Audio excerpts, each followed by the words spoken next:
السلام عليكم ورحمة الله وبركاته. بسم الله الرحمن الرحيم. الحمد لله رب العالمين، وأشهد أن لا إله إلا الله وحده لا شريك له، وأشهد أن محمدا عبده ورسوله صلى الله وسلم عليه وعلى آله وأصحابه أجمعين. اللهم انفعنا بما علمتنا وعلمنا ما ينفعنا وزدنا علما.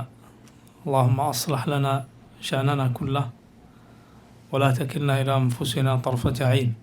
اللهم اجعل عملنا كله صالحا واجعله لوجهك خالصا ولا تجعل فيه لأحد شيئا. أما بعد. സഹോദരങ്ങളെ, സൂറത്തു അൽ ബഖറയുടെ തഫ്സീറിൽ 75 മുതലുള്ള ആയത്തുകളാണ് ഇനി നമുക്ക് മനസ്സിലാക്കാനുള്ളത്. അല്ലാഹു സുബ്ഹാനഹു വ തആല പറയുന്നു: അഫതത്മഊന അൻ യുഅ്മിനൂ ലക്കും വഖദ് കാന ഫരീഖുൻ മിൻഹും യസ്മഊന കലാമല്ലാഹ് ثم يحرفونه من بعد ما عقلوه وهم يعلمون. അഫതത്മഊന, നിങ്ങൾ കൊതിക്കുകയാണോ, ആഗ്രഹിക്കുകയാണോ? തമിഅ എന്ന് പറഞ്ഞാൽ അതിൻ്റെ അർത്ഥം ആഗ്രഹിക്കുക എന്നാണ്. തമിഅ യത്മഉ. എന്നാൽ തഇമ എന്ന് പറഞ്ഞാലോ എന്തായിരിക്കും? ഭക്ഷണം കഴിച്ചു, രുചിച്ചു, കുടിച്ചു ഒക്കെയും തഇമ എന്ന് പ്രയോഗിക്കാറുണ്ട്. ഫതത്മഊന അൻ യുഅ്മിനൂ, നിങ്ങൾ കൊതിക്കുകയാണോ, ആഗ്രഹിക്കുകയാണോ? അൻ യുഅ്മിനൂ, അവർ വിശ്വസിക്കുമെന്ന് നിങ്ങൾ ആഗ്രഹിക്കുകയാണോ? അവരെന്നതുകൊണ്ട് ഇവിടെ ഉദ്ദേശം തൊട്ടു മുമ്പുള്ള ആയത്തുകളിൽ പറഞ്ഞ സിയാഖ്, ആ സന്ദർഭപ്രകാരം ആരായിരിക്കും? അഹ്ലുൽ കിതാബ്, യഹൂദികൾ. അയുഅ്മിനു ലക്കും, നിങ്ങളെ അവർ വിശ്വസിക്കും എന്ന്. അയുഅ്മിനു ലക്കും എന്ന് പറഞ്ഞതിൽ നിങ്ങളെ അവർ വിശ്വാസത്തിലെടുക്കുക എന്ന അർത്ഥമാണ് ഇവിടെ ഉദ്ദേശിക്കുന്നത്. കാരണം സാധാരണ നമ്മൾ ഈമാനിൻ്റെ കൂടെ ചേർത്ത് പറയാറുള്ള ഹർഫ് എന്താണ്? ഇപ്പോൾ അള്ളാഹുള്ള വിശ്വാസം എന്ന് പറയുമ്പോൾ എങ്ങനെ പറയും? അൽ ഈമാനു ബില്ലാ, അൽ ഈമാനു ബില്ലാ, ആമന ബിഹി എന്നിങ്ങനെയാണ് പ്രയോഗിക്കുക. അള്ളാഹുവിൽ വിശ്വസിക്കുക, അതാണ് അതിൻ്റെ അർത്ഥം. ഈമാനു ബില്ലാ, ഈമാനു ബിറസൂലില്ലാ എന്നൊക്കെ പറയുന്നത്. അതേസമയം ലാം അതിൻ്റെ കൂടെ, ഈമാൻ എന്ന പദത്തിൻ്റെ കൂടെ ചേർത്ത് പറഞ്ഞാൽ അവിടെ ഉദ്ദേശിക്കുക ഒരാളെ വിശ്വാസത്തിലെടുക്കുക എന്നതാണ്.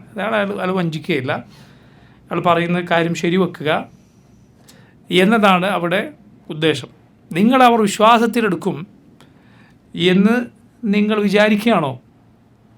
നിങ്ങൾ പറയുന്നത് സത്യമാണെന്ന് അവർ വിശ്വസിക്കുമെന്ന് നിങ്ങൾ വിചാരിക്കുകയാണ്. വഖദ് കാന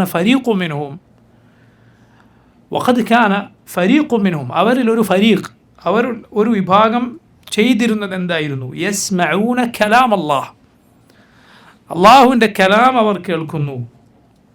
പക്ഷേ സുമ്മ യുഹർരിഫൂന, അവരത് മാറ്റിത്തിരുത്തുന്നു, തഹരീഫ് നടത്തുന്നു. മിൻ ബഅദി മാ അഖലൂഹു, തിരിയാഞ്ഞിട്ടല്ല, മറിച്ച് മിൻ ബഅദി മാ അഖലൂഹു, അതവർ ഗ്രഹിച്ചതിന് ശേഷം അതിൽ മാറ്റത്തിരുത്തലുകൾ വരുത്തിയവരാണവർ. വഹും യഅലമൂൻ, അറിഞ്ഞുകൊണ്ട്. നോക്കൂ, യഹൂദികളുടെ അങ്ങേയറ്റം മോശമായ അവരുടെ ഒരു പ്രവർത്തനം അള്ളാഹു പറയുകയാണ്. അതവരെ വിശ്വാസത്തിൽ നിന്ന് തടയും. കാരണം അവരുടെ ഉദ്ദേശം മോശമാണ്. ഒരാളെ അയാളുടെ ഫഹ്മ് തെറ്റിപ്പോയാൽ, അയാൾ മനസ്സിലാക്കിയത് തെറ്റിപ്പോയാൽ നമുക്ക് തിരുത്താൻ പറ്റും, പറഞ്ഞു കൊടുക്കാം, ഇങ്ങനെയല്ല, ഇതാണ് ശരി. കാരണം അയാളുടെ തെറ്റിപ്പോയത് ഫഹമാണ്, ആൾക്ക് ശരിക്കും മനസ്സിലാകാതെ പോയതാണ്. പക്ഷെ ഒരാളുടെ ഖസ്ദ് തെറ്റിയാലോ, ഒരാളുടെ ലക്ഷ്യം മോശമാണ് എങ്കിലോ, അവൻ്റെ ഉദ്ദേശം ശരിയല്ല എങ്കിലോ അവനെ നമുക്ക് പറഞ്ഞു നന്നാക്കാൻ സാധ്യമല്ല. ഫഹ്മ് തെറ്റിയവനെ നമുക്ക് പറഞ്ഞു നന്നാക്കാം, ഖസ്ദ് തെറ്റിയവനെ, ഉദ്ദേശം തന്നെ മോശമായ ഒരാളെ നമുക്ക് പറഞ്ഞു നന്നാക്കാൻ സാധ്യമല്ല. കാരണം സത്യം മനസ്സിലാകാത്തതല്ല അവൻ്റെ പ്രശ്നം, മറിച്ച് സത്യമല്ല അവൻ്റെ ലക്ഷ്യം. ലക്ഷ്യം വേറെ പലതുമാണ്. യഹൂദികൾക്ക് ദുനിയാവായിരുന്നു അവരുടെ പ്രശ്നം. ഇവിടെയുള്ള സ്ഥാനമാനങ്ങൾ, സമ്പത്ത്, അഹങ്കാരം, ഇതെല്ലാമാണ് അവരെ സത്യത്തിൽ നിന്ന് തടഞ്ഞത്. അതാണ് അള്ളാഹു ഈ ആയത്തിൽ പറയുന്നത്, അവർ നിങ്ങളെ വിശ്വാസത്തിലെടുക്കും എന്ന് നിങ്ങൾ കൊതിക്കുകയാണോ? വഖദ് കാന ഫരീഖു മിൻഹും, അവരിലൊരു വിഭാഗമായിരുന്നു, യസ്മഊന കലാം അല്ലാഹ്, അള്ളാഹുവിൻ്റെ കലാം അവർ കേൾക്കുമായിരുന്നു, എന്നിട്ട് അവരത് തിരുത്തുമായിരുന്നു. കലാം അല്ലാഹ്, അള്ളാഹുവിൻ്റെ കലാം എന്നാണ് അള്ളാഹു ഇവിടെ പറഞ്ഞത്. ഈ ആയത്ത് തെളിവാണ്. ഖുർആൻ മാത്രമല്ല, മറിച്ച് മുൻപ് അള്ളാഹു അവതരിപ്പിച്ച എല്ലാ കിതാബുകളും അള്ളാഹുവിൻ്റെ കലാമാണ്, അള്ളാഹുവിൻ്റെ സംസാരമാണ്. തൗറാത്ത് അള്ളാഹുവിൻ്റെ കലാമാണ്, ഇഞ്ചീൽ അള്ളാഹുവിൻ്റെ കലാമാണ്, സബൂർ അള്ളാഹുവിൻ്റെ കലാമാണ്, ഖുർആൻ അള്ളാഹുവിൻ്റെ കലാമാണ്, ഖുൽ ഹുവല്ലാഹു അഹദ് ഇത് അള്ളാഹുവിൻ്റെ കലാമാണ്, അൽഹംദുലില്ലാഹി റബ്ബിൽ ആലമീൻ ഇത് അള്ളാഹുവിൻ്റെ കലാമാണ്. റബ്ബ് സുബ്ഹാനഹു വ തആലയുടെ സംസാരമാണ് പഴയ കിതാബുകൾ എന്നതിനുള്ള തെളിവാണ്. മാത്രമല്ല അള്ളാഹുവിൻ്റെ കലാം എന്നത് അത് നമ്മൾ ആളുകൾ ഓതുന്നത് കേട്ടാലും അത് അള്ളാഹുവിൻ്റെ കലാമാണ് എന്നതിന് ഈ ആയത്ത് തെളിവാണ്.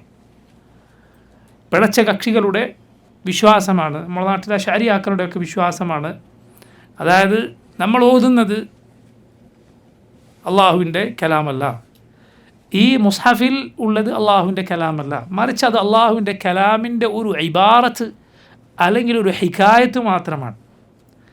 അതിൻ്റെ ഒരു പതിപ്പ് പോലെ, അതിൻ്റെ ഒരു പരിഭാഷ പോലെ. എങ്ങനെ?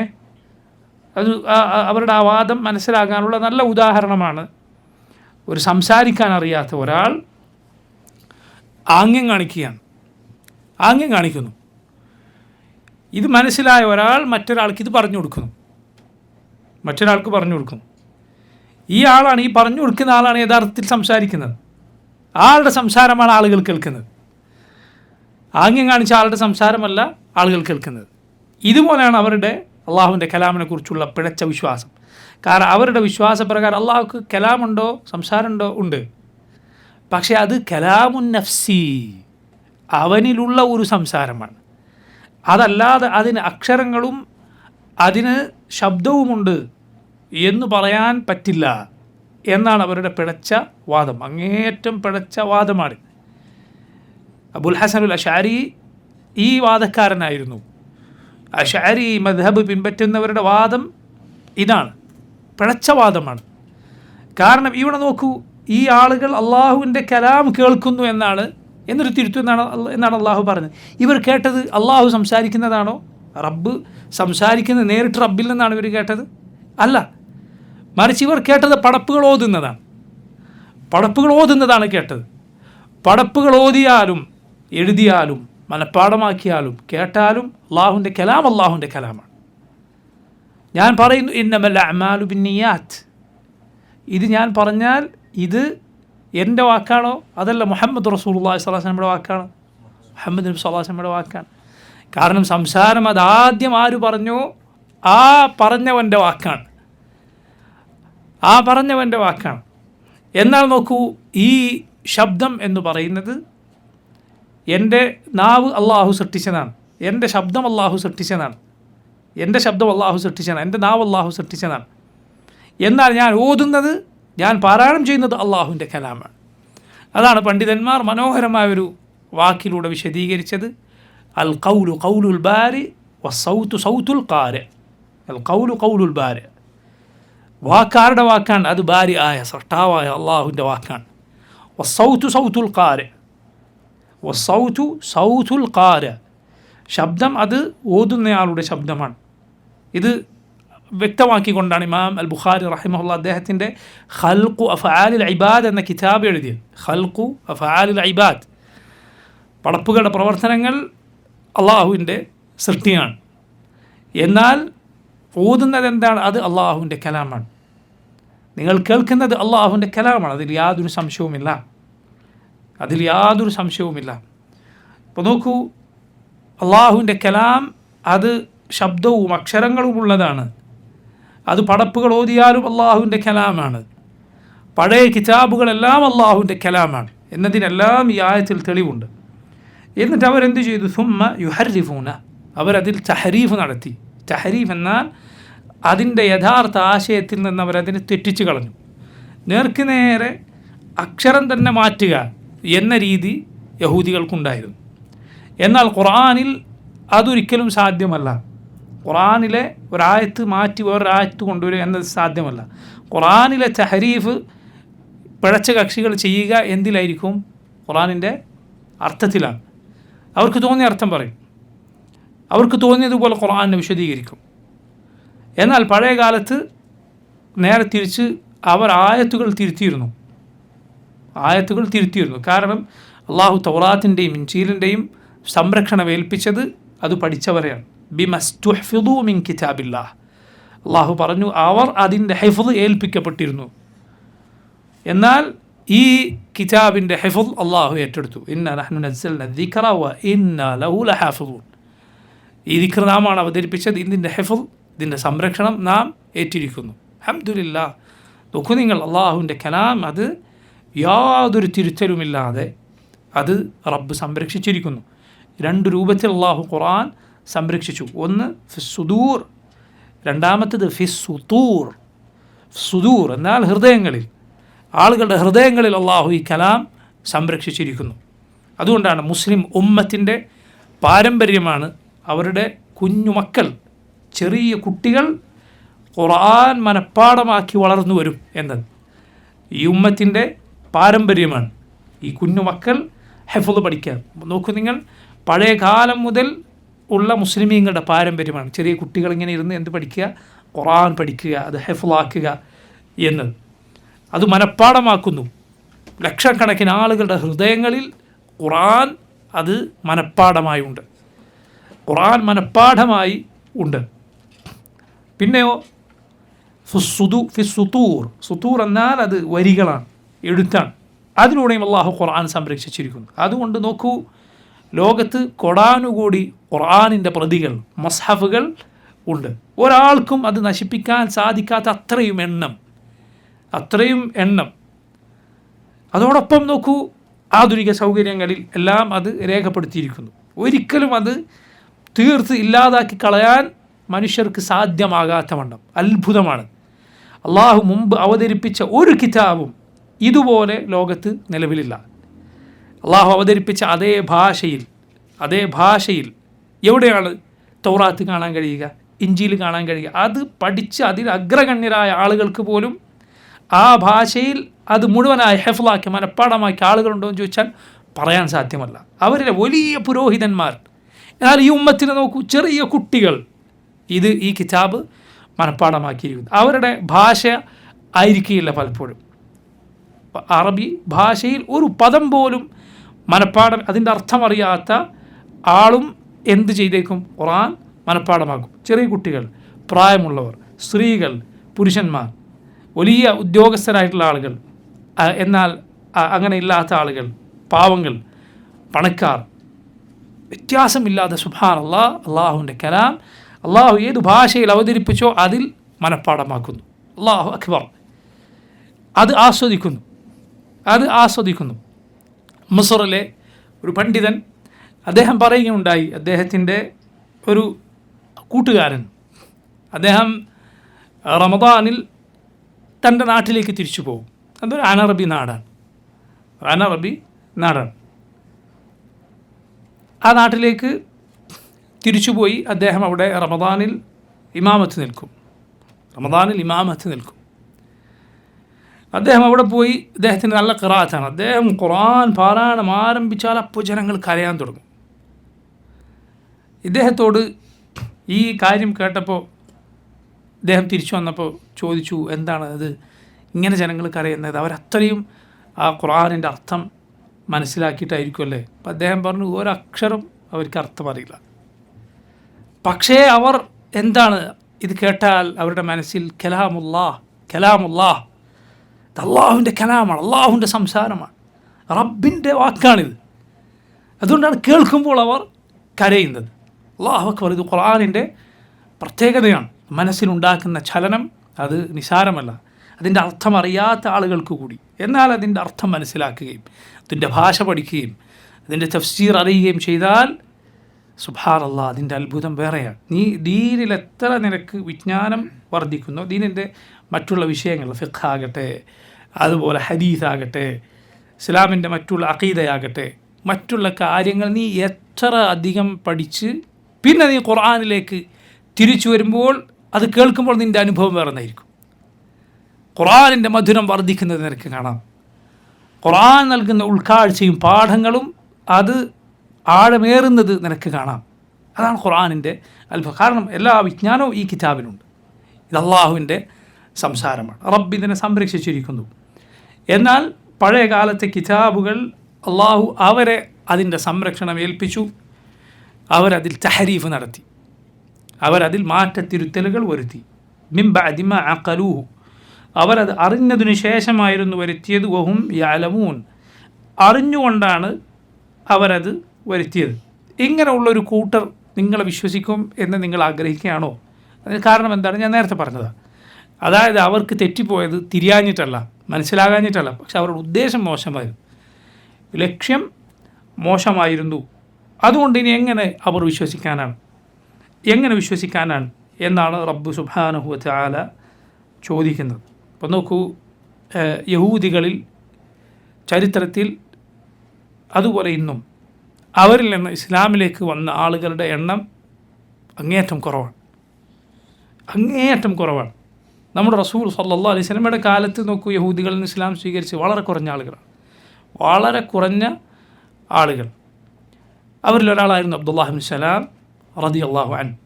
എത്രത്തോളം സുബ്ഹാനല്ലാഹ്, ബനൂ ഖുറൈദയെ അവരെ അവരുടെ കൊടിയ വഞ്ചനയുടെയും ചതിയുടെയും മുസ്ലിമീങ്ങൾക്കും ഇസ്ലാമിനും വരുത്തിവെച്ച നിരന്തരമായ ദ്രോഹങ്ങളുടെയും പേരിൽ റസൂലുള്ളാഹി സ്വല്ലല്ലാഹു അലൈഹി വസല്ലം സഅദ് ഇബ്നു മുആദിനെ അവർക്കിടയിൽ തീർപ്പ് കൽപ്പിക്കാൻ കൊണ്ടുവന്നു.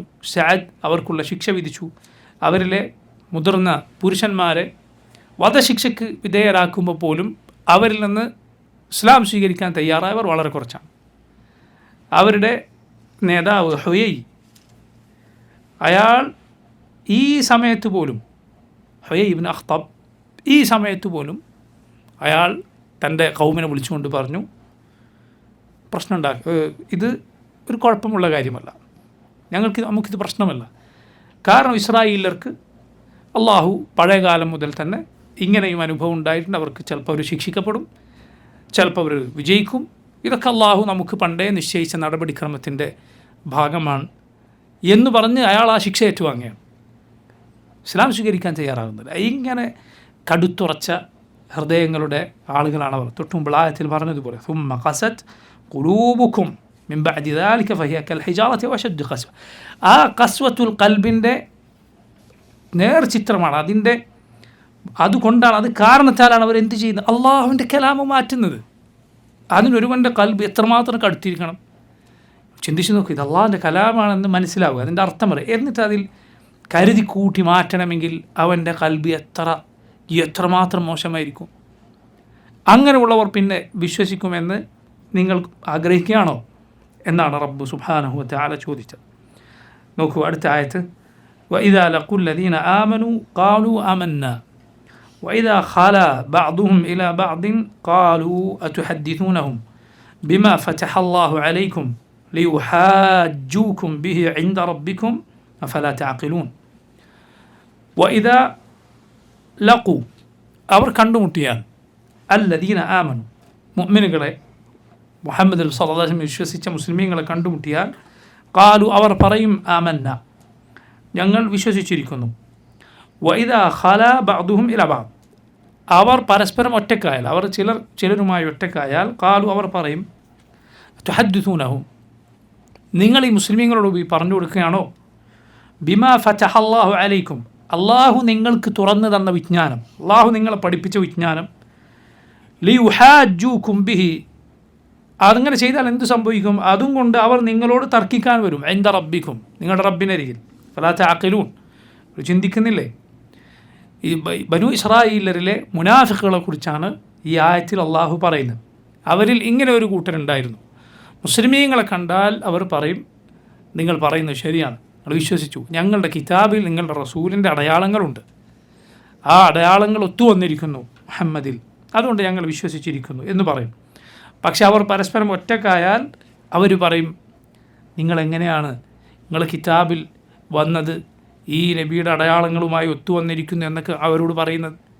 അവർ നാളെ പരലോകത്ത് അള്ളാഹുവിനോട് ഇത് വന്ന് പറയില്ലേ, കണ്ടോ നമ്മളോട് ഇത് സമ്മതിച്ചവരാണിവർ എന്ന് അള്ളാഹുവിനോട് ഇവർ തർക്കിക്കുകയില്ലേ? അള്ളാഹുവിനോട് നിങ്ങളുടെ കാര്യത്തിൽ അവർ വാദിക്കുകയില്ലേ എന്നാണ് ചോദിക്കുന്നത്. എത്രമാത്രം ബുദ്ധിശൂന്യമായ വാക്കാണ് അതെന്ന് ചിന്തിച്ചു നോക്കി. കാരണം അവരുടെ രഹസ്യവും പരസ്യവും അറിയുന്ന റബ്ബിൻ്റെ അരികിൽ ഈ ആളുകൾ പറയുന്നതാണോ കാര്യം, അതല്ല അവരുടെ മനസ്സിലുള്ളതാണോ? അള്ളാഹുവിന് ഇത് നേരത്തെ അറിയാം, അവർക്ക് ഇത് തിരിച്ചറിഞ്ഞിട്ടുണ്ട്, എന്നിട്ട് അവർ നിഷേധിക്കുകയാണ് എന്ന് റബ്ബിനറിയാം. പക്ഷേ മുസ്ലിമീങ്ങൾക്ക് ഇതെന്തിനാണ് പറഞ്ഞു കൊടുക്കുന്നത്? അപ്പോൾ അവർ ഇതുമായി റബ്ബിനോട് നിങ്ങൾക്കെതിരിൽ വാദിക്കുകയില്ലേ, നിങ്ങൾക്കെതിരിൽ അവർക്ക് അള്ളാഹുവിൽ ഹുജ്ജത്ത് കിട്ടിയില്ലേ? അതാണ് ഈ ചോദിക്കുന്നത്. അതുകൊണ്ടാണ് നോക്കൂ അടുത്ത ആയത്ത് എന്താണ്? അവലാ യഅലമൂന അന്നല്ലാഹ യഅലമു മാ യുസിറൂന വമാ യുഅ്ലിനൂൻ. അവലാ യഅലമൂൻ, അവർ മനസ്സിലാക്കുന്നില്ലേ, അവരറിയുന്നില്ലേ, അന്നല്ലാഹ യഅലം, അള്ളാഹു അറിയുന്നുണ്ട് എന്ന്, മാ യുസിറൂന, അവർ രഹസ്യമായി പറയുന്നതും, വമാ യുഅ്ലിനൂൻ, അവർ പരസ്യമാക്കുന്നതും അള്ളാഹു അറിയുന്നുണ്ട് എന്നവർ മനസ്സിലാക്കുന്നില്ലേ? അവലാ യഅലമൂന അന്നല്ലാഹ യഅലമു മാ യുസിറൂന വമാ യുഅ്ലിനൂൻ. ഇതെല്ലാം നോക്കൂ അവരുടെ കുതന്ത്രങ്ങളുടെ, അവരുടെ മോശമായ കൽബിൻ്റെ അടയാളങ്ങളിൽപ്പെട്ടതാണ്. ഇതുകൊണ്ടാണ് ഈ ഖൗമ് ചെയ്ത മറ്റൊരു കാര്യമായിരുന്നു അള്ളാഹു ഖുർആനിൽ തന്നെ സൂറത്തു ആൽ ഇംറാനിൽ പറഞ്ഞത്, വഖാലത് ത്വാഇഫത്തു മിൻ അഹ്ലിൽ കിതാബ്. അഹ്ലുൽ കിതാബിൽ ഒരു വിഭാഗം പറഞ്ഞു. അഹ്ലുൽ കിതാബിൽ ഒരു വിഭാഗം എന്ന് പറഞ്ഞാൽ യഹൂദികളാണ്. വഖാലത് ത്വാഇഫത്തു മിൻ അഹ്ലിൽ കിതാബ് ആമിനു ബില്ലദി ഉൻസില അലല്ലദീന ആമനു വജ്ഹൻ നഹാർ. അവർ പറഞ്ഞു, നിങ്ങൾ എന്ത് ചെയ്യുക, പകലിൽ പോയി മുസ്ലിമീങ്ങളോട് നിങ്ങൾക്ക് ഈ അവതരിപ്പിക്കപ്പെട്ടതിൽ ഇസ്ലാമെ ഞങ്ങൾ വിശ്വസിച്ചു എന്ന് പറയുക. وقالت طائفة من أهل الكتاب آمنوا بالذي أنزل على الذين آمنوا وجه النهار واكفروا آخرة. വൈകുന്നേരമായാൽ നിങ്ങളത് നിഷേധിക്കുക. രാവിലെ ഇസ്ലാമിലേക്ക് വരിക, എന്നിട്ട് വൈകുന്നേരം മുർത്തദ്ദായി തിരിച്ചു പോവുക. വക്ഫുറു ആഖിറ ലഅല്ലഹും യർജിഊൻ. എന്തിനു വേണ്ടിയാണ് അവർ? മുസ്ലിമീങ്ങൾ അവരുടെ ദീൻ ഉപേക്ഷിക്കുക. അവർക്ക് അവരുടെ ദീനിൽ സംശയമുണ്ടാകാം. കാരണം മുസ്ലിമീങ്ങൾ അവർ കിതാബ് നൽകപ്പെട്ടവരല്ല. അറബികൾ നേരത്തെ കിതാബ് ഒന്നും പഠിച്ചിട്ടില്ലാത്ത ആളുകളാണ്. ജാഹിലിയത്തിൽ നിന്ന് ഇസ്ലാമിലേക്ക് വന്ന ആളുകളാണവർ. അവർ യഹൂദികളെ കാണുന്നത് എങ്ങനെയാണ്? പഴയ കിതാബൊക്കെ പഠിച്ച ആളുകൾ, വിവരമുള്ളവർ. അപ്പോൾ ആ വിവരമുള്ള ആളുകൾ നോക്കി ഇസ്ലാം സ്വീകരിച്ചു, എന്നിട്ട് വൈകുന്നേരം ആകുമ്പോൾ വന്ന പോലെ തിരിച്ചുപോയി. അപ്പോൾ അവർക്ക് മനസ്സിലായി ഇതിൽ കയറിയപ്പോൾ ഇതിൽ യാതൊന്നുമില്ല, ഇത് ശരിയല്ല, ഇതിൽ ഈ പറയാൻ വിശ്വസിക്കാൻ മാത്രമൊന്നുമില്ല എന്നവർ തെറ്റിദ്ധരിക്കട്ടെ. അതിനുവേണ്ടി ഇങ്ങനെ ചെയ്യാൻ അവർ പരസ്പരം ഗൂഢാലോചന നടത്തിയെന്ന് അള്ളാഹു പറയുകയാണ്. നോക്കി നിങ്ങൾ ഖൗമിൻ്റെ കുതന്ത്രത്തിൻ്റെ ആഴം നോക്കി. എത്ര കടുത്ത കുതന്ത്രത്തിൻ്റെ ആളുകളാണ്. ഇസ്ലാമിൽ നിന്ന് ജനങ്ങളെ തടയാൻ പണം ചെലവഴിക്കും. അതിന് പണം അവർ ചെലവഴിക്കുമെന്ന് അള്ളാഹു ഖുർആനിൽ പറഞ്ഞതാണ്. ഫസയുൻഫിഖൂനഹ ثم تكون عليهم حسرة ثم يغلبون. അവരതിനു വേണ്ടി പണം ചെലവഴിക്കും, എന്നിട്ട് അത് അവർക്ക് തന്നെ ഒടുവിൽ നാശമായി തീരും, നഷ്ടമായി തീരും, അവർ പരാജയപ്പെടുകയും ചെയ്യും. നോക്കൂ, ഇത് പഴയ കാലത്ത് മുഹമ്മദ് സ്വല്ലല്ലാഹു അലൈഹി വസല്ലം ഉള്ള കാലത്ത് അന്നത്തെ സൗകര്യം ഉപയോഗിച്ച് ഇത് ചെയ്യുമെങ്കിൽ ഇക്കാലത്ത് എന്തൊക്കെ ചെയ്യുമെന്ന് ചിന്തിച്ചു നോക്കൂ. എന്തൊക്കെ ഇസ്ലാമിൽ ജനങ്ങളെ തടയാൻ ഏതെല്ലാം വഴികൾ ഉപയോഗിക്കും എന്നത് ആലോചിച്ച് നോക്കുക. അതുകൊണ്ടാണ് അവരുടെ ചരിത്രം ഈ രൂപത്തിൽ കുതന്ത്രങ്ങൾ നിറഞ്ഞിട്ടുള്ളതാണ്. ആളുകളെ ഇസ്ലാമിൽ തടയാൻ എന്ത് തന്ത്രം വേണമെങ്കിലും പ്രയോഗിക്കും. അതിലൊന്നാണ് ഈ പറഞ്ഞതും. മുസ്ലിമീങ്ങളോട് വിശ്വസിച്ചു എന്ന് പറയും, എന്നാൽ പരസ്പരം കണ്ടാൽ നിങ്ങളിത് അവരോട് നബിയുടെ അടയാളങ്ങളൊക്കെ പറഞ്ഞാൽ അവർ അള്ളാഹുവിനോട് നിങ്ങൾക്കെതിരിൽ വാദിക്കുകയില്ലേ. ഇങ്ങനെ നോക്ക്, വിചിത്രമായ സ്വഭാവം. എന്തിനാണ് ഒരു മനുഷ്യൻ ഇങ്ങനെ ചെയ്യുന്നത് എന്ന് ഒരു ശുദ്ധ പ്രകൃതിയുള്ള ഒരാൾ ചിന്തിച്ചു പോകുന്ന രൂപത്തിലുള്ള വിചിത്രമായ സ്വഭാവങ്ങളാണ് ആളുകൾക്കുള്ളത്. അള്ളാഹുവെങ്കിൽ മുസ്ലിമീങ്ങൾ തർക്കിക്കുന്നതിനേക്കാൾ റബ്ബ് ഇതറിയുന്നുണ്ടല്ലോ എന്നായിരുന്നല്ലോ അവർ പേടിക്കേണ്ടിയിരുന്നത്. അള്ളാഹു ഇതറിയുന്നു. മുഹമ്മദ് നബി സല്ലല്ലാഹു അലൈഹി വസല്ലമയുടെ അടയാളങ്ങൾ കിതാബിൽ കണ്ടിട്ടും അത് നബിയിൽ ഒത്തുവന്നതായി മനസ്സിലാക്കിയിട്ടും അള്ളാഹുവിൻ്റെ റസൂലിനെ തള്ളിക്കളഞ്ഞു എന്നത് റബ്ബ് അറിയുകയില്ലേ? അതല്ല അവരെ ശരിക്കും പേടിപ്പെടുത്തേണ്ടത്. അല്ലാതെ ആളുകൾ അറിയുന്നതോ അവർ നാളെ അള്ളാഹുവിൻ്റെ മുന്നിൽ പറയുന്നതോ അല്ലല്ലോ. പക്ഷേ ഈ രൂപത്തിലാണ് അവരുടെ വിചിത്രമായ സ്വഭാവങ്ങൾ. ദലാലത്തിലൊരു മനുഷ്യനകപ്പെട്ടാൽ പിന്നെ അവൻ്റെ കാര്യം ഇങ്ങനെയായിരിക്കും. അവൻ്റെ വാദഗതികൾ വിചിത്രമായിരിക്കും. നേർബുദ്ധിയുള്ള ഒരാൾക്ക് എന്തുകൊണ്ടാണ് എന്താണ് ഇയാൾ ഇങ്ങനെ പറയുന്നത്, ഇങ്ങനെ ചെയ്യുന്നത് എന്ന് തോന്നിപ്പോകും. അടുത്ത ആയത്ത് ശ്രദ്ധിക്കാം. വമിൻഹും ഉമ്മിയൂന ലാ യഅലമൂനൽ കിതാബ ഇല്ലാ അമാനി വഇൻഹും ഇല്ലാ യദുന്നൂൻ. വമിൻഹും അവരിലുണ്ട്, അഹ്ലുൽ കിതാബിനുണ്ട്, ഉമ്മിയൂൻ. ഉമ്മിയൂൻ എന്നാൽ ആരാണ്? നിരക്ഷരർ എന്ന് പൊതുവെ ഉമ്മിയൂന് നമ്മൾ അർത്ഥം പറയാറുണ്ട്. ഇവിടെ ഉദ്ദേശം കിതാബ് മനസ്സിലാക്കാൻ കഴിവില്ലാത്ത ആളുകൾ എന്നതാണ്. ഷെയ്ഖ് സഅദി റഹിമഹുല്ലാഹ് ഈ ആയത്തുകളുടെ തഫ്സീറിൽ പറഞ്ഞു, ഇവിടെ ഈ ആയത്തുകളിൽ അള്ളാഹു അവരിലെ വിവരമുള്ള ആളുകളെക്കുറിച്ച് പറഞ്ഞു, അവരിലെ മുനാഫിക്കുകളെക്കുറിച്ച് പറഞ്ഞു. ഇനി പറയുന്നത് അവരിലെ വിവരദോഷികളെക്കുറിച്ചാണ്. വമിൻഹും അവരിലുണ്ട് ഉമ്മിയൂൻ, ഉമ്മികളായ ആളുകളും ഉണ്ട്.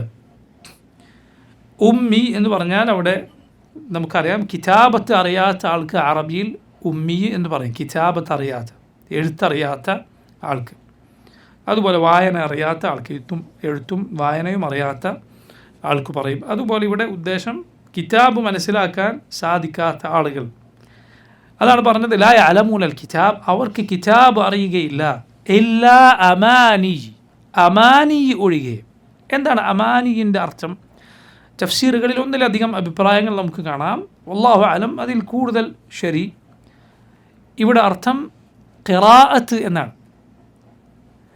എന്തുമാത്രമേ അവർക്കറിയുള്ളൂ? തിലാവത്ത് മാത്രം, കേവല പാരായണം മാത്രം. അതല്ലാതെ എന്തറിയുകയില്ല, അതിൻ്റെ അർത്ഥം അതിലെന്താണ് പറഞ്ഞത് എന്നവർക്ക് മനസ്സിലായിട്ടില്ല. ആ അർത്ഥം ഇവിടെ പറയാൻ അത് പറഞ്ഞ പണ്ഡിതന്മാർ തെളിവ് പിടിച്ചത് പരിശുദ്ധ ഖുർആനിലെ സൂറത്തുൽ ഹജ്ജിലെ ആയത്താണ്. ഒമാ അർസൽന, അള്ളാഹു പറഞ്ഞു, നാം ഒരു നബിയെയോ റസൂലിനെയോ അയച്ചിട്ടില്ല.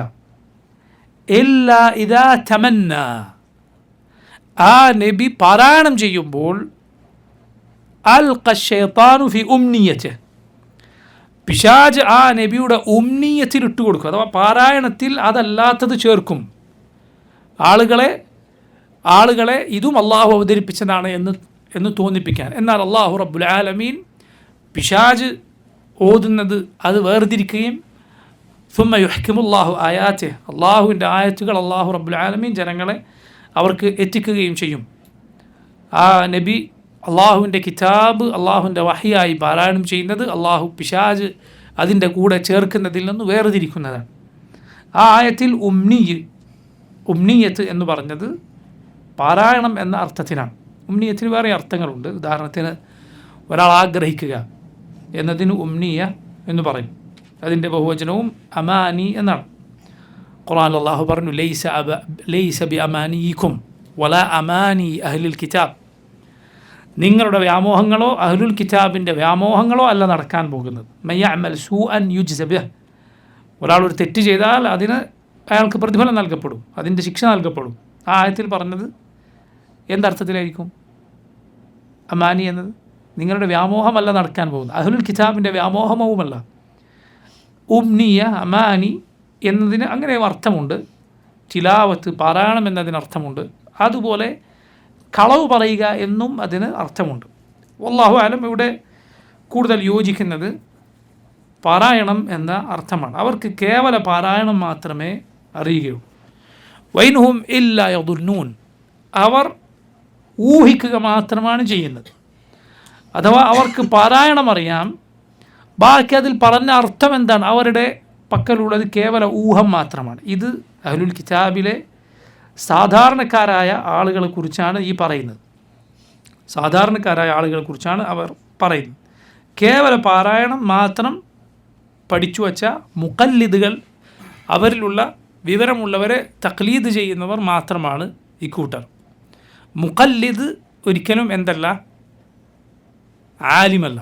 ഇബ്നു അബ്ദുൽ ബർ റഹിമഹുല്ലാഹ് അദ്ദേഹം പറഞ്ഞു, മുഖല്ലിദ് ആലിമല്ല എന്നതിൽ ഇജ്മാ ഉണ്ട്. മുസ്ലിമീങ്ങളുടെ ഏകോപിച്ച അഭിപ്രായമുണ്ട്. എന്ത് മുഖല്ലിദ്, ഒരു മുഖല്ലിദ് എന്ന് പറഞ്ഞാൽ അന്ധമായി അനുകരിക്കുന്ന ഒരാൾ, ഒരു ആലിം അല്ല, അയാൾ ഒരിക്കലും ആലിമാവുകയില്ല എന്നത്. നമ്മുടെ നാട്ടിൽ നോക്കുങ്ങൾ, തഖ്ലീദ് എന്നത് മാത്രമേ ഇനിയുള്ളൂ.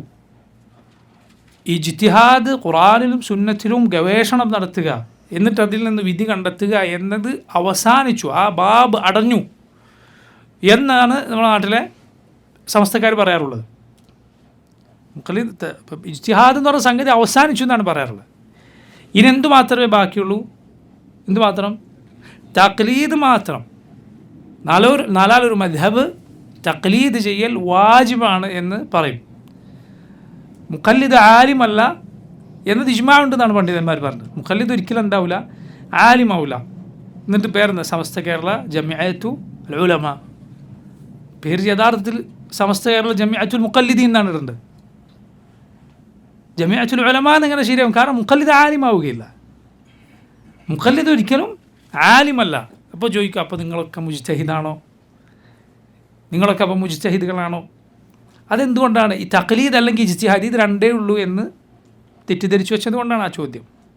ഇതിൻ്റെ രണ്ടിനും ഇടയിൽ ഇത്തിബാ എന്നൊരു സംഗതിയുണ്ട്. ഇത്തിബാ, തെളിവിനെ പിൻപറ്റുക. അതിന് ഇജ്തിഹാദിൻ്റെ കഴിവ് എത്തിയ വലിയ ആലിമാകണം എന്നില്ല. അതിനൊരാൾ ഇമാം ഷാഫിഈയുടെ ദറജയിൽ, ഇമാം അഹ്മദിൻ്റെ ദറജയിൽ, അല്ലെങ്കിൽ മുൻഗാമികളായ ഇമാമിങ്ങളുടെയോ അല്ലെങ്കിൽ ആധുനിക പണ്ഡിതന്മാരുടെ കൂട്ടത്തിൽ ഒരാൾ ഒരു ഇബ്ൻ ബാസിൻ്റെ ദറജയിൽ എത്തണം എന്നില്ല. എന്തിന്? മുത്തബി ആകാൻ, തെളിവിനെ പിൻപറ്റാൻ. മറിച്ച് അതിന് താഴെ ദറജയിലുള്ള ദീനി വിജ്ഞാനങ്ങൾ പഠിച്ചിട്ടുള്ള ആളുകൾക്ക്, ഒരു ആലിമിന് അല്ലെങ്കിൽ ഒരു താലിബ് ഇൽമിന് മുത്തബി ആകാം, തെളിവിനെ പിൻപറ്റാം. തെളിവ് പിൻപറ്റി അതിനനുസരിച്ച് അയാൾക്ക് തെളിവിനോട് യോജിച്ച ഏതാണ് എന്നത് സ്വീകരിക്കാം. അയാൾ ഉലമാഇൻ്റെ വാക്കാണ് നോക്കുന്നത്, പണ്ഡിതന്മാരുടെ വാക്കുകളാണ് നോക്കുന്നത്. ഇതിൽ തെളിവിനോട് യോജിച്ചത് ഏതാണ് എന്നാണ് മനസ്സിലാക്കുന്നത്. അതിന് താഴെയാണ് ആര് വരിക? മുഖല്ലിദുകൾ വരിക. തഖ്ലീദ് എന്നത് എന്തല്ല, ഒരു സാഹചര്യത്തിലും പാടില്ല എന്നല്ല, മറിച്ച് ചില സന്ദർഭങ്ങളിൽ ആളുകൾക്ക് തഖ്ലീദ് മാത്രമേ സാധ്യമാവുകയുള്ളൂ. അല്ലാഹു പറഞ്ഞു, ഫസ്അലു അഹ്ല ദിക്രി ഇൻ കുൻതും ലാ തഅലമൂൻ. നിങ്ങൾക്കറിയില്ല എങ്കിൽ അറിവുള്ളവരോട് ചോദിക്കുക. ഒരാൾക്ക് ഒരു ഫഖഹിയായ ഒരു മസല അയാൾക്ക് കിതാബിൽ സുന്നത്തിൽ നോക്കി അല്ലെങ്കിൽ പണ്ഡിതന്മാരുടെ വാക്കുകൾ നോക്കി അതിൽ തെളിവിനോട് യോജിച്ച് ഏതാണ് എന്ന് നോക്കി ശരിയായത് സ്വീകരിക്കാൻ കഴിവില്ല എങ്കിൽ അയാളെ സംബന്ധിച്ചിടത്തോളം നിർബന്ധം എന്താണ്? വിശ്വസ്തനായ വിവരമുള്ള ഒരാൾ പറയുന്നത് സ്വീകരിക്കുക എന്നതാണ്. വിശ്വസ്തനായ വിവരമുള്ള ഒരാൾ പറയുന്നത് സ്വീകരിക്കുക എന്നതേ അയാൾക്ക് സാധിക്കുകയുള്ളൂ. അവിടെ തഖ്ലീദ് എല്ലാ അവസ്ഥയിലും എല്ലാ നിലക്കും മജ്മൂമായ മോശമായ കാര്യമല്ല, മറിച്ച് അത് മാത്രം സാധിക്കുന്ന അവസ്ഥയുണ്ട്. പക്ഷേ എല്ലാവരും മുഖല്ലിദുകളാകണം എന്ന് പറയുന്നത് ശരിയല്ല. കാരണം അതിനു മുകളിൽ ദീൻ പഠിച്ച ഒരാളെ സംബന്ധിച്ചിടത്തോളം ഇത്തിബാ എന്ന കാര്യമുണ്ട്. അതിനു മുകളിലാണ് ഇജ്തിഹാദ്. ഇജ്തിഹാദ് അത് അതിൻ്റെ ഷർത്തുകൾ, അതിൻ്റെ നിബന്ധനകൾ ഒത്തുവന്ന വലിയ പണ്ഡിതന്മാർക്ക് മാത്രം സാധിക്കുന്ന കാര്യമാണ്. പക്ഷെ അതിൻ്റെ വാതിലും എന്ത് ചെയ്തിട്ടില്ല? അടഞ്ഞു പോയിട്ടില്ല, ഒരിക്കലും അടഞ്ഞു പോയിട്ടില്ല.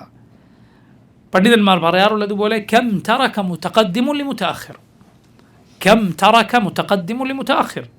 പണ്ട് കഴിഞ്ഞു പോയ ആളുകൾ പിൽക്കാലക്കാർക്ക് എത്ര വിജ്ഞാനമാണ് ബാക്കി വെച്ച് പോയിട്ടുള്ളത്.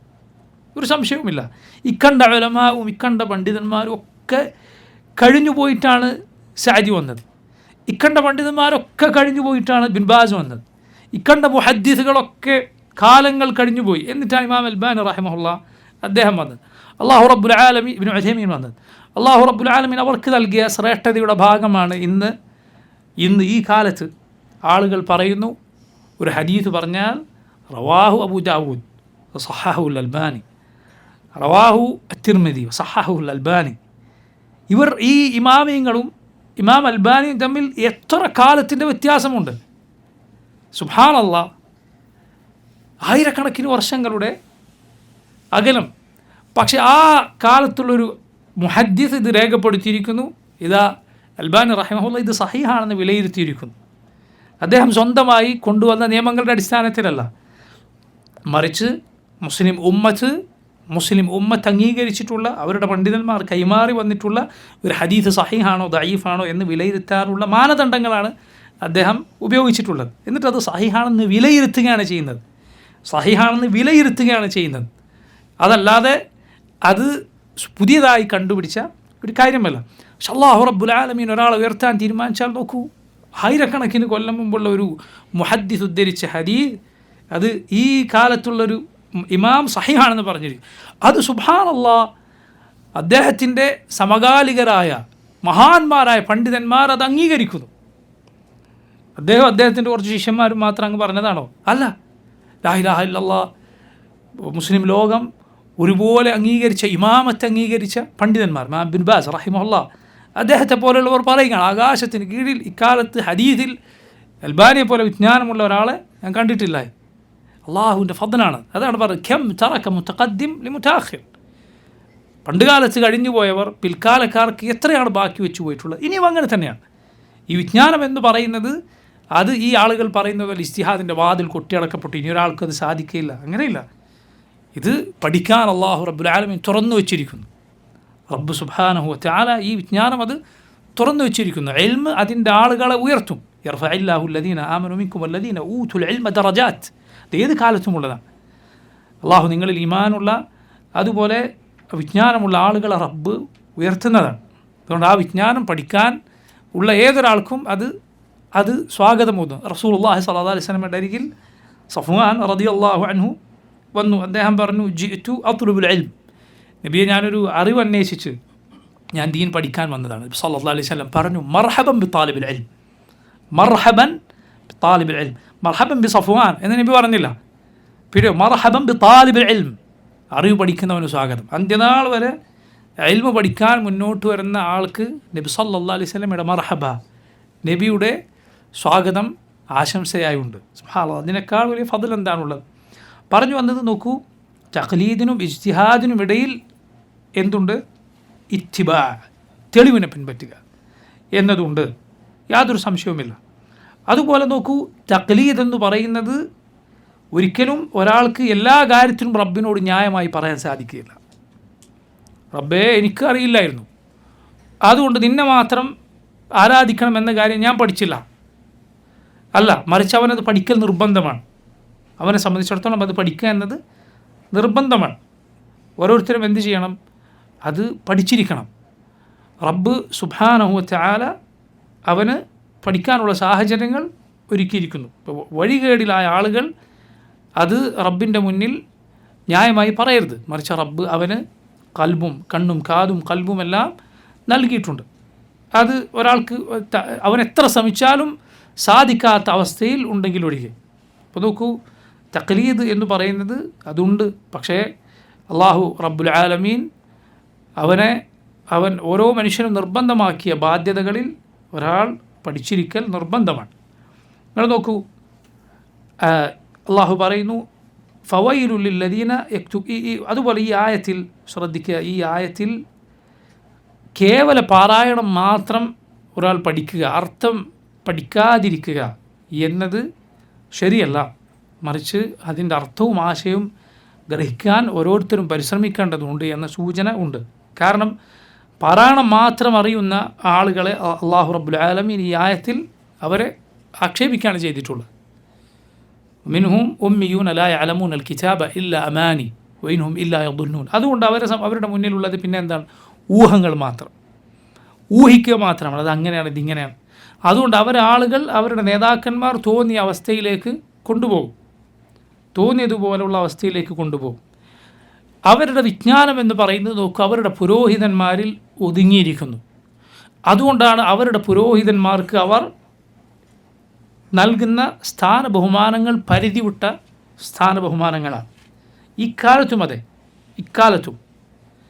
ഇക്കാലത്ത് നിങ്ങൾ നസ്രാനികളുടെ, നമ്മുടെ നാട്ടിൽ നമ്മൾ കൂടുതലായി കാണുന്നത് അവരാണല്ലോ, അവരിലെ പുരോഹിതന്മാർ ഇപ്പോൾ ഒരു ജില്ലയിൽ ഒന്നോ അല്ലെങ്കിൽ രണ്ടോ മാത്രമുള്ള ചില പദവികളുണ്ട്, അല്ലെങ്കിൽ അതിന് മുകളിലുള്ള പദവികളുണ്ട്. ആ ആളുകൾക്ക് അവർ നൽകി വരുന്ന സ്ഥാനങ്ങളൊന്ന് നോക്കുക. അവർ താമസിക്കുന്ന വീടുകൾ, സഞ്ചരിക്കുന്ന വാഹനങ്ങൾ, ഇതെല്ലാം ആ ഖൗം ഏത് സ്ഥാനത്താണ് അവരെ എടുത്തു വച്ചിട്ടുള്ളത് എന്ന് നമുക്ക് അതിലൂടെ തിരിച്ചറിയാൻ സാധിക്കും.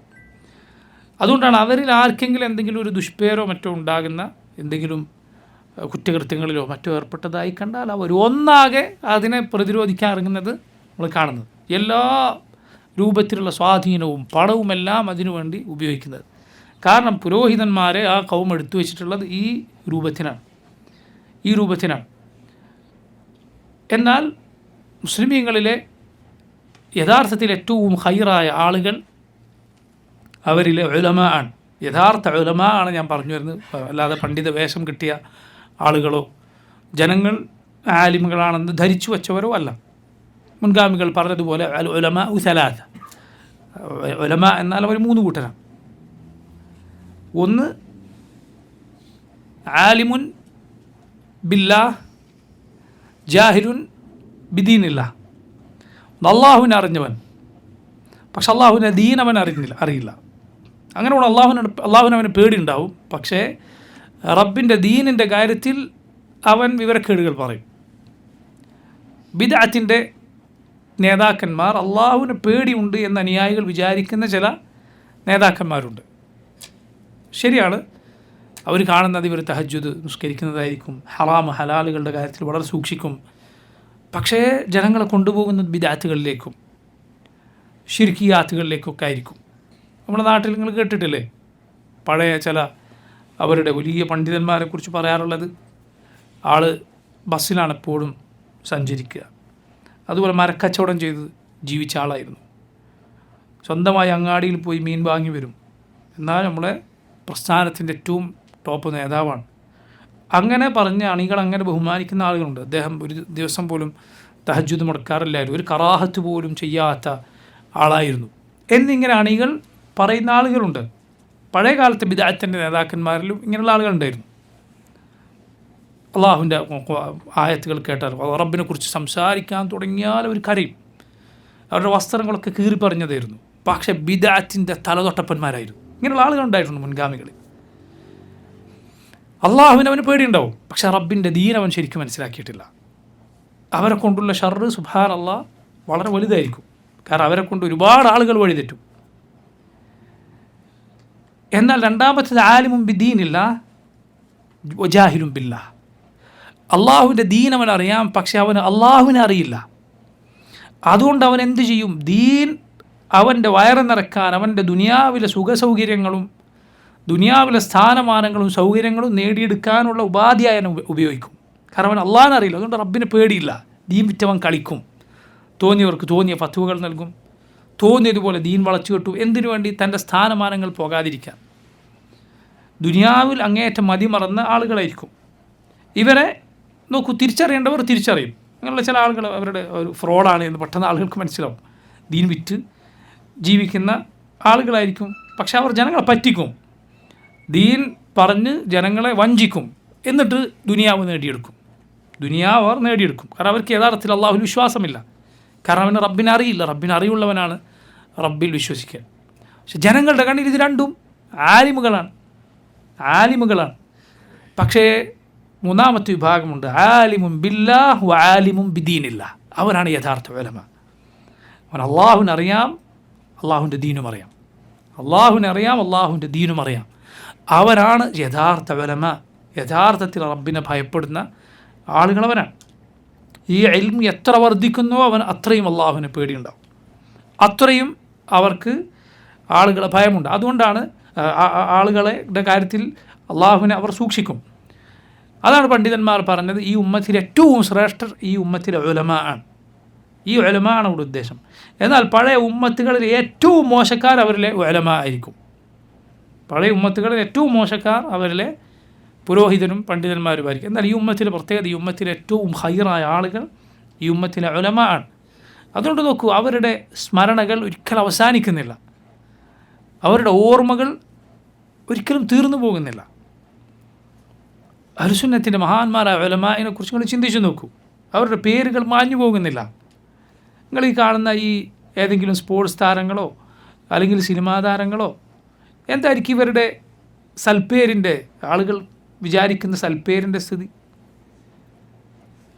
അവർ മരിക്കണ്ട, കുറച്ച് കാലം കഴിയുമ്പോഴേക്കും അവരുടെ സ്ഥാനം വേറെ ആളുകൾ കീഴടക്കിയിട്ടുണ്ടാവും. അവരില്ല, കഴിഞ്ഞു പോയിരിക്കുന്നു. മാത്രമല്ല, സമൂഹത്തിന് നൽകിയത് എന്താണ്? അവരുടെ ജീവിതത്തിൻ്റെ ആകത്തുക ഇവിടെ ബാക്കി വെച്ച് പോയത് എന്താണ്?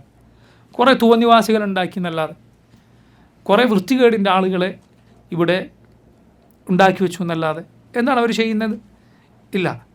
എന്നാൽ ഉലമാ സുബ്ഹാനല്ലാഹ് അവർക്ക് എത്ര പ്രായം ചെന്നാലും അവരുടെ ശബ്ദം ഇടറിയാലും അവരുടെ കാലം കഴിഞ്ഞാലും അവരുടെ നന്മകൾ അത് ബാക്കിയുണ്ട്. അവരുടെ നന്മകൾ എന്നും ബാക്കി നിൽക്കുന്നു. നോക്കൂ, അടുത്ത ആയത്ത് ശ്രദ്ധിക്കാം. ഫവൈലുൽ ലില്ലദീന യക്തുബൂനൽ കിതാബ ബിഐദീഹിം ثم يقولون هذا من عند الله ليشتروا به ثمنا قليلا فويل لهم مما كتبت أيديهم وويل لهم مما يكسبون. ഫവൈലുൻ, അപ്പോൾ വൈലാണുള്ളത്. വൈൽ എന്ന് പറയുന്നത് ഒരാളുടെ നാശത്തെ അറിയിക്കാനാണ് പൊതുവെ ഉപയോഗിക്കുക. അയാളുടെ പ്രവർത്തനം അപകടത്തിലായിരിക്കുന്നു, അയാളുടെ കാര്യം അപകടത്തിലായിരിക്കുന്നു എന്നത് സൂചിപ്പിക്കാനാണ് വൈൽ എന്ന് ഉപയോഗിക്കുക. വൈൽ, അതുപോലെ അതിന് സമാനമായ മറ്റൊരു വാക്കാണ് വൈഹക് അല്ലെങ്കിൽ വൈലക്.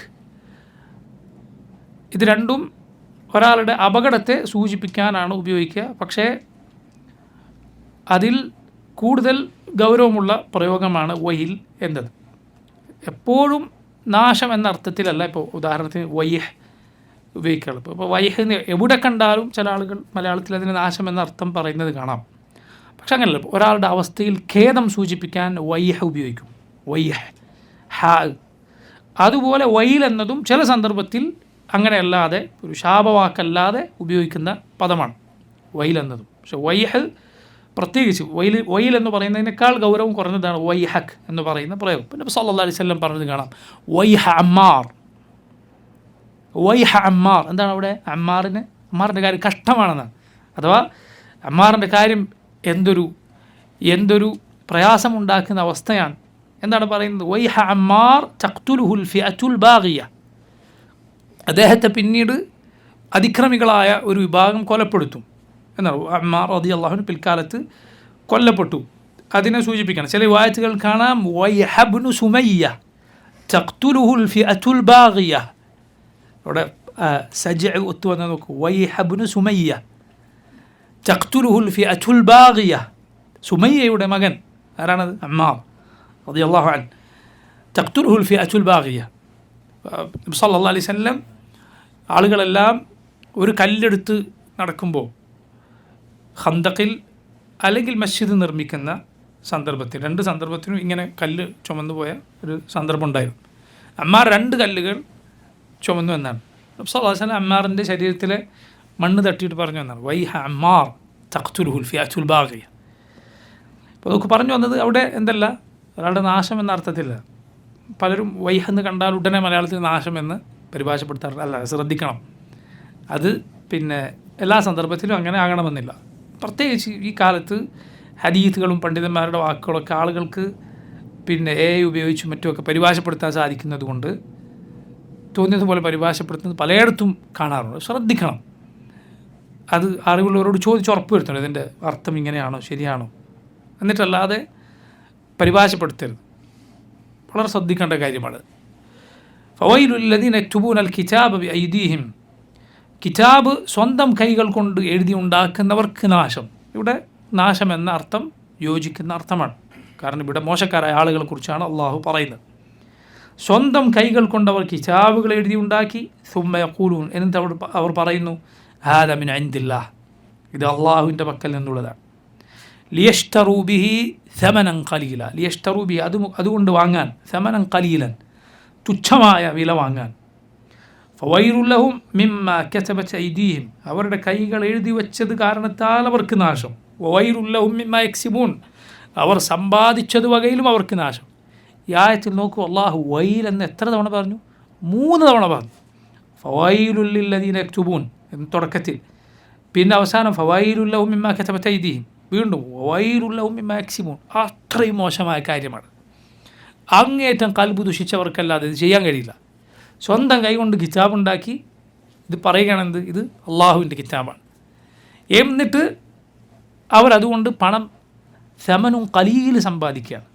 തുച്ഛമായ വില എന്നാണ് അള്ളാഹു പറഞ്ഞത്. ഈ ദുനിയാവ് ഒന്നാകെ അവർ അതുകൊണ്ട് വാങ്ങിയാലും അത് സമനും കലീലാണ്. പരലോകത്തെ സംബന്ധിച്ചിടത്തോളം ദുനിയാവ് മുഴുവൻ തുച്ഛമാണ്.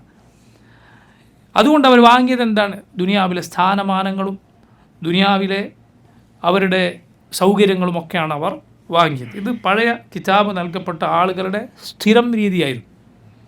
കിതാബ് അവർക്ക് തോന്നിയതുപോലെ അവരുണ്ടാക്കും. ഷെയ്ഖുൽ ഇസ്ലാം ഇബ്നു തൈമിയ്യ റഹിമഹുല്ലാഹ് അദ്ദേഹം പറയുകയുണ്ടായി, ഈ ഉമ്മത്തിൽ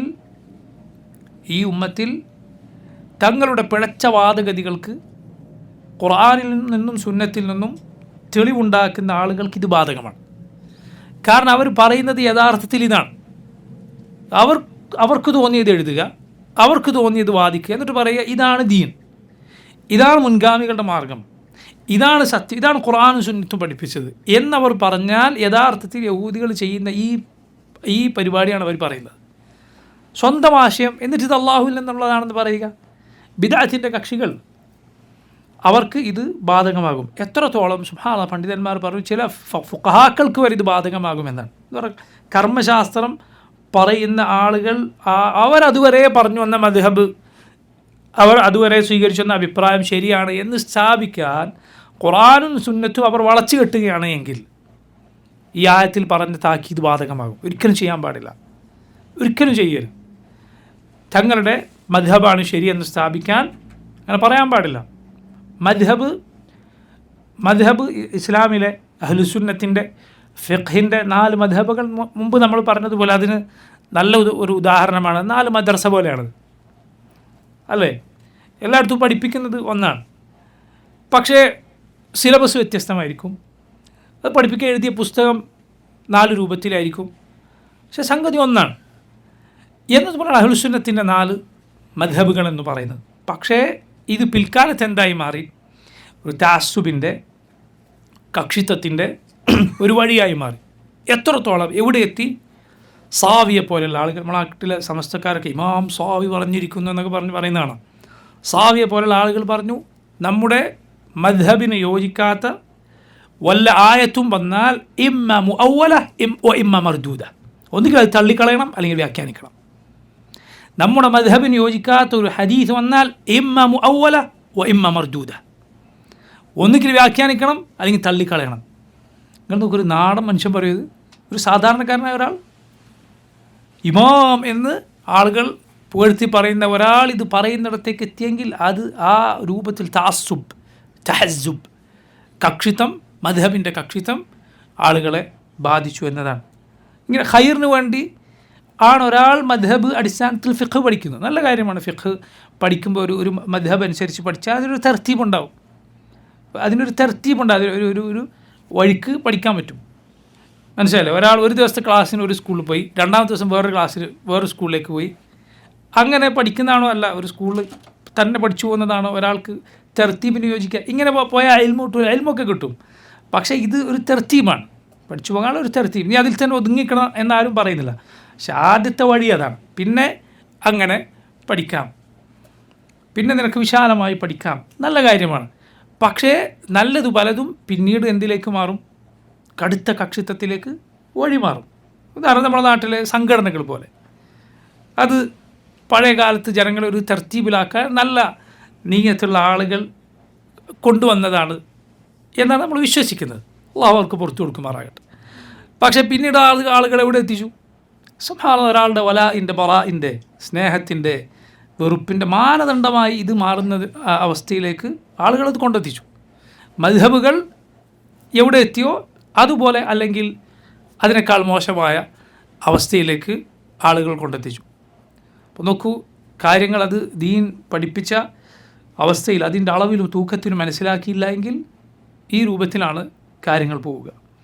അപ്പോൾ നോക്കുക, അതുകൊണ്ടാണ് ആധുനിക പണ്ഡിതന്മാർ മദ്ഹബ് ഈ അവസ്ഥയിലേക്ക് പോയതുകൊണ്ട് Sheikh bin Baz, Ibn Uthaymeen, Albani റഹിമഹുല്ലാഹ് ഇവരെല്ലാം പൊതുവെ ഖുർആനും സുന്നത്തും പിൻപറ്റുക എന്ന കാര്യം കൂടുതൽ ഊന്നി പറഞ്ഞത് കാണാം. കാരണം മദ്ഹബുകൾ ഈ അവസ്ഥയിൽ എത്തിപ്പോയതുകൊണ്ട്,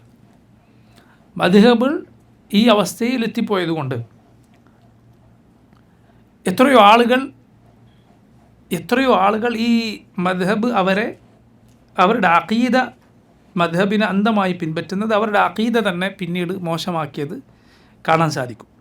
കാരണം മദ്ഹബുകൾ എന്ന് പറഞ്ഞ് ഇവർ വായിക്കുന്നത് ഇമാം ഷാഫിഈയുടെ കിതാബല്ല, മുൻഗാമികളായ ഇമാമിങ്ങളുടെ പലരുടെയും കിതാബ്, മദ്ഹബിലെ വളരെ പിൽക്കാലത്ത് വന്ന ആളുകളുടെ കിതാബുകളായിരിക്കും. സ്വാഭാവികമായി അവരോടുള്ള ബഹുമാനം, അവർ പഠിപ്പിച്ച അവരുടെ വിശ്വാസത്തിൽ വന്നിട്ടുള്ള അബദ്ധങ്ങളുണ്ടെങ്കിൽ അതും സ്വീകരിക്കുന്നതിലേക്ക് അവരെ കൊണ്ടെത്തിച്ചു. അതുകൊണ്ടാണ് ഇമാം ഷാഫിഈയുടെ മദ്ഹബുകാരനാണ് ഞാൻ എന്ന് പറയുന്നവൻ അഖീദ എന്താണെന്ന് ചോദിച്ചാൽ പറയും ഞാൻ അശ്അരിയുടെ മദ്ഹബാണ്, മാതുരീദി മദ്ഹബാണ്. എന്താ നിനക്ക് ഇമാം ഷാഫിൻ്റെ അഖീദ വേണ്ടാത്തത്? ഇമാം ഷാഫിക്ക് അഖീദ ഉണ്ടായിരുന്നില്ലേ? ഫിഖ് മാത്രമേ ഉണ്ടായിരുന്നുള്ളൂ. എന്താണ് അഖീദ പിൻപറ്റാത്തത്? മദ്ഹബിൻ്റെ ഇമാമിങ്ങളുടെ അഖീദ എന്തുകൊണ്ട് പിൻപറ്റുന്നില്ല? എന്നാൽ യഥാർത്ഥത്തിൽ ഫലത്തിൽ നോക്കിയാൽ ഫിഖിൽ പോലും മദ്ഹബിലെ ദുർബലമായ കൗലുകൾ എടുക്കുന്നത് കാണാം. വളരെ പിൽക്കാലത്ത് വന്ന കൗലുകൾ എടുക്കുന്നത് കാണാം. മദ്ഹബിൽ അഗ്രഗണ്യന്മാരെ, പണ്ഡിതന്മാരെ ഫിഖിൻ്റെ കാര്യത്തിൽ വരെ തള്ളുന്നത് കാണാം. കാരണം കക്ഷിത്വം അത് പോയി അവസാനം തൻ്റെ ഉസ്താദ് എന്ത് പറഞ്ഞോ അത് മാത്രം പിൻപറ്റുന്ന അവസ്ഥയിലേക്ക് എത്തും. അങ്ങനെ ചെയ്യരുത്. പണ്ഡിതന്മാർ പറഞ്ഞത് കാണാം, നിനക്ക് നിൻ്റെ ഷെയ്ഖല്ലാത്ത മറ്റൊരാളുടെ സംസാരം നീ കേട്ടാലാണ് നിനക്ക് നിൻ്റെ ഷെയ്ഖിൻ്റെ തെറ്റ് മനസ്സിലാവുക എന്ന് പറഞ്ഞാൽ പണ്ഡിതന്മാർ ധാരാളമുണ്ട്, ഒരുപാടുണ്ട്. അഹ്ലുസുന്നത്തിൻ്റെ ഉലമാ പലരുമുണ്ട്. അവരിൽ ഒരാളിൽ എന്തെങ്കിലും ഒരു അബദ്ധമില്ലാത്ത മനുഷ്യന്മാർ ആരാണുള്ളത്? അതുപോലെ നിനക്ക് തിരിച്ചറിയണമെങ്കിൽ മറ്റൊരാളുടെ ഇത് കേട്ടാൽ നിനക്ക് മനസ്സിലാവും. അതായത് നോക്കൂ, ഈ ദീൻ അത് അള്ളാഹുവിൻ്റെ കിതാബും നബി സല്ലല്ലാഹു അലൈഹി വസല്ലമയുടെ സുന്നത്തുമാണ്. അതാണ് ഇതിലെ തെറ്റാത്ത പ്രമാണങ്ങൾ. ബാക്കി അതല്ലാത്ത ആർക്കും അബദ്ധം സംഭവിക്കാം എന്നിടത്താണ് കാര്യമുള്ളത്.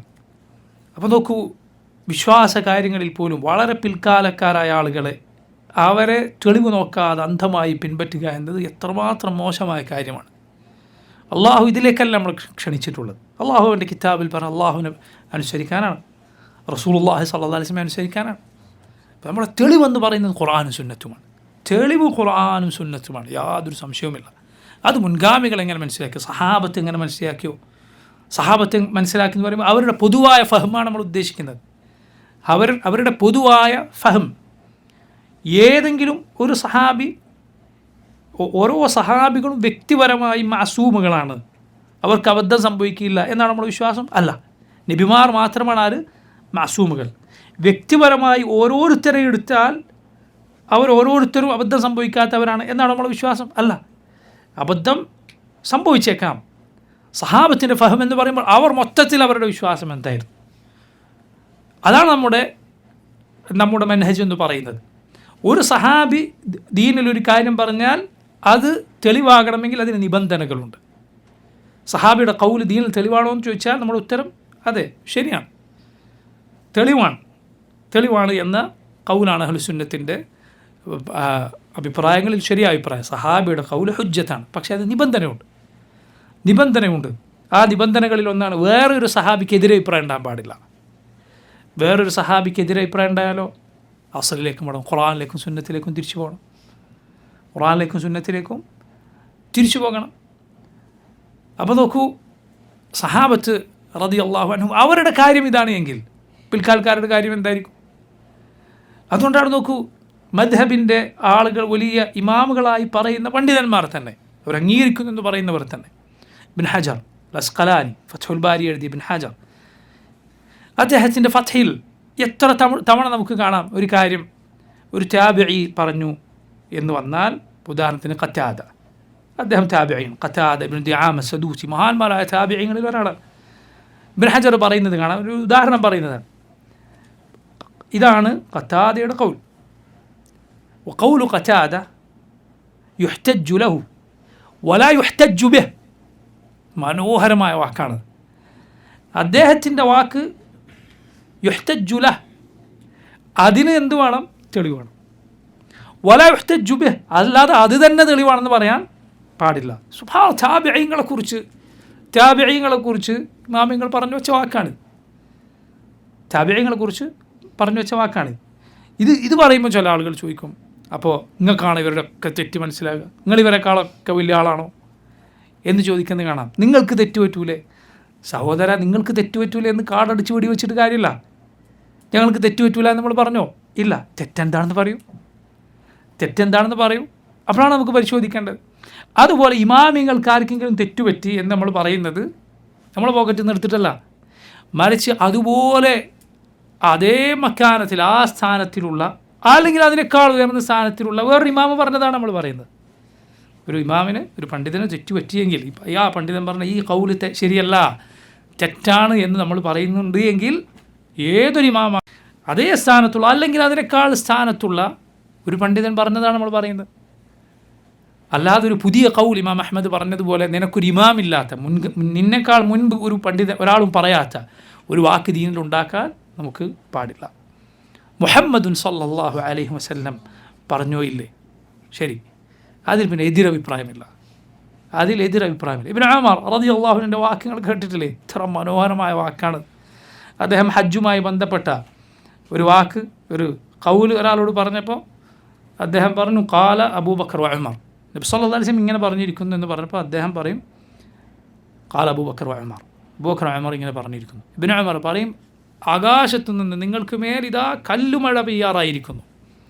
അഖൂലു ഖാല റസൂലുള്ളാഹ് വ തഖൂലുന ഖാല അബൂബക്കർ വ ഉമർ, ഞാൻ അള്ളാഹുവിൻ്റെ റസൂൽ പറഞ്ഞു എന്ന് പറയുമ്പോൾ നിങ്ങൾ അബൂബക്കർ ഉമറും പറഞ്ഞു എന്ന് പറയുകയോ? സുബ്ഹാനല്ലാഹ്. ഇത് ഇബ്നു ഉമർ റളിയല്ലാഹു അൻഹു ചോദിക്കുകയാണ്. കാരണം മുഹമ്മദ് നബി സല്ലല്ലാഹു അലൈഹി വസല്ലമയുടെ അഭിപ്രായമാണ്, നബി സല്ലല്ലാഹു അലൈഹി വസല്ലമയുടെ ഖൗലാണ്, അതിനു മുകളിൽ യാതൊരു ഖൗലുമില്ല. നിങ്ങൾ നോക്കൂ, ഈ ദീനിൻ്റെ ഇസ്സത്ത്, ഈ ദീനിൻ്റെ പ്രതാപം നിങ്ങൾക്ക് ഈ ആശയത്തിൽ കാണാം. കാരണം ഒരാളുടെ ഖൗലും നമ്മൾ എന്ത് ചെയ്യുകയില്ല, അത് തെറ്റുകയില്ല, തെറ്റുപറ്റാത്ത ആൾ നമ്മൾ പറയുകയില്ല. മുഹമ്മദ് നബി സല്ലല്ലാഹു അലൈഹി വസല്ലം ഒഴികെ റസൂൽ അള്ളാഹുവിൻ്റെ റസൂലാണ്, അള്ളാഹുവിൻ്റെ വഹി ലഭിക്കുന്ന റസൂലാണ്. എത്ര മനോഹരമാണ് ഈ ദീനെന്ന് നോക്കി. ഈ ദീൻ എത്ര മനോഹരമാണ്. ബാക്കിയുള്ള ദീനുകളുടെ സ്ഥിതി എന്താണ്? അതിലെ തെളിവുകൾ എന്ന് പറയുന്നത് ഖീൽ, ഇങ്ങനെ പറയപ്പെട്ടിരിക്കുന്നു, ഇങ്ങനെ ഒരു ഐതിഹ്യമുണ്ട്. ബിദ്അത്തിൻ്റെ കക്ഷികളെ നോക്കൂ, അവരുടേത് ഈ രൂപത്തിനാണ്. അവരുടെ ആരെങ്കിലും ഒരു നേതാവ് പറഞ്ഞാൽ അങ്ങനെ വന്നിരിക്കുന്നു എന്നത് തന്നെ അവർക്ക് മതി. മുഹമ്മദ് നബി സല്ലല്ലാഹു അലൈഹി വസല്ലം പറഞ്ഞോ ഇല്ലേ എന്നത് അവരുടെ വിഷയമല്ല. അപ്പോൾ നോക്കൂ, ഈ ആയത്തിൽ വളരെ ശ്രദ്ധിക്കേണ്ട കാര്യമാണ്. ഒരാൾ സ്വന്തം അഭിപ്രായത്തിന്, ഖുർആനിലും സുന്നത്തിലും തെളിവില്ലാത്ത അഭിപ്രായത്തിന്, അതിന് ഈ രൂപത്തിലൊരു തെറ്റുപറ്റായിക നൽകിയാൽ അള്ളാഹു അവതരിപ്പിച്ചതാണ് ഇത് എന്ന രൂപത്തിൽ പറഞ്ഞാൽ ഈ ആയത്തിലെ താക്കീത് ബാധകമാകുമെന്ന് ഷെയ്ഖുൽ ഇസ്ലാം ഇബ്നു തൈമിയ്യ റഹിമഹുല്ലാഹ് അദ്ദേഹത്തെ പോലെയുള്ളവർ ഈ ആയത്തിനെ വിശദീകരിച്ചുകൊണ്ട് പറഞ്ഞിരിക്കുന്നു. സ്വന്തം കൈകൊണ്ട് എഴുതിയിട്ട് ഇത് അള്ളാഹു ഇറക്കിയതാണ് എന്ന് പറഞ്ഞതുപോലെ പറയാൻ പാടില്ല. മറിച്ച് ഖുർആനും സുന്നത്തിനും ദലീലുള്ളത് മാത്രമേ ഇതാണ് ഖുർആനും സുന്നത്തിലും വന്നത് എന്ന് പറയാൻ പാടുള്ളൂ. അള്ളാഹു സുബ്ഹാനഹു വ തആല ഹക്കിലായി ജീവിച്ച് അതിലായി മരിക്കാൻ നമുക്ക് തൗഫീഖ് നൽകുമാറാകട്ടെ. സല്ലല്ലാഹു വസല്ലമ അലാ നബീന മുഹമ്മദ് വ ആലിഹി വസഹ്ബിഹി അജ്മഈൻ. സുബ്ഹാനക അല്ലാഹുമ്മ വബിഹംദിക അഷ്ഹദു അൻ ലാ ഇലാഹ ഇല്ലാ അൻത അസ്തഗ്ഫിറുക വഅതൂബു ഇലൈക്. അസ്സലാമു അലൈക്കും വറഹ്മത്തുള്ളാഹി വബറകാതുഹു.